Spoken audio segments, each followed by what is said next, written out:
Uh-huh. Very, very interesting. So that brings us directly into what I wanted to talk about now, which is Hezbollah's recent track record. They seem to be testing Israel for weakness, and they seem to be testing Israeli national security decision making. But they do, to their credit, seem to be doing it in a very calculated manner. In other words, they don't seem to be rushing to cross the threshold of war. And if we just, look at some of the incidents, we had the terrorist infiltration back in March. Hezbollah sent a terrorist into northern Israel to conduct an IED attack on a highway. Terrorist was killed subsequently on his return to Lebanon. We had Hamas firing a barrage of rockets over Passover.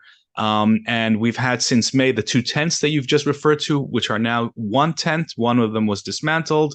And then we also had the anti-tank missile incident on July 6th, apparently by a Palestinian terror faction acting in full coordination and approval with Hezbollah for that attack, an anti-tank missile. I'm not sure which kind of weapon was fired there, but it's certainly an escalation on the border. And yet none of these things cross the threshold of war.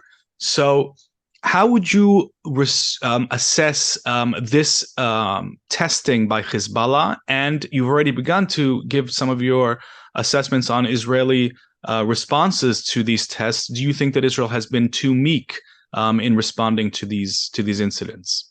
Well, I think that first of all, the response of the IDF was very weak, and they have a full, the authority of commanders is very wide. And they can take a wide range of action, and they fail to do it because I think in recent years I think it's a process for the last let's say 30 years. You see IDF commanders becoming more and more, let's say, taking wider national security considerations.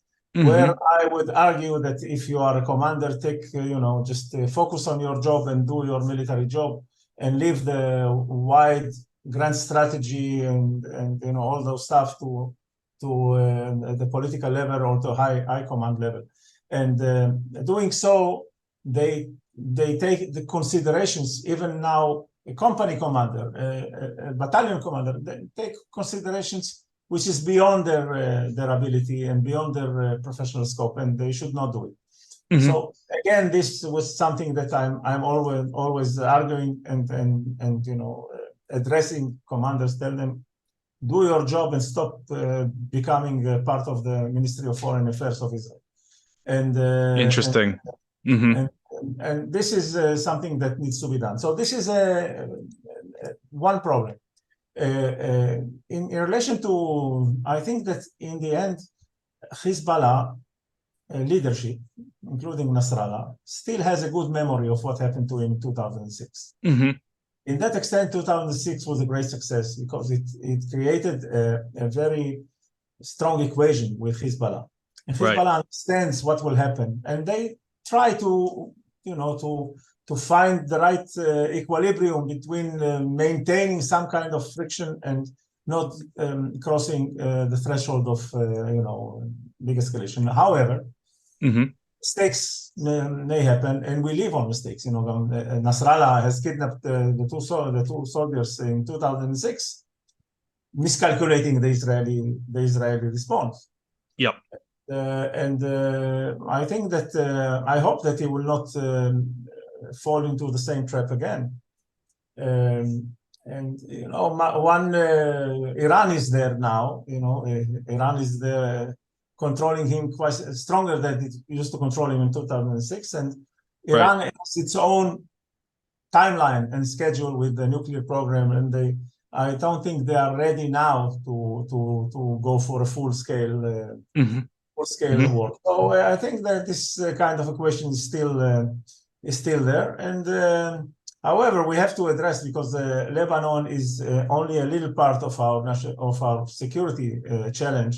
The main challenge comes from the Iranian axis, which is, of course, Hezbollah, the militia Shiite militia in Syria, what happens in other parts of the Shiite Spain, Yemen, mm-hmm. and of course, their attempt to push Israeli Arabs, and also to be involved in what is in the terror in Judea and Samaria, together with Hamas and together with the Islamic Jihad.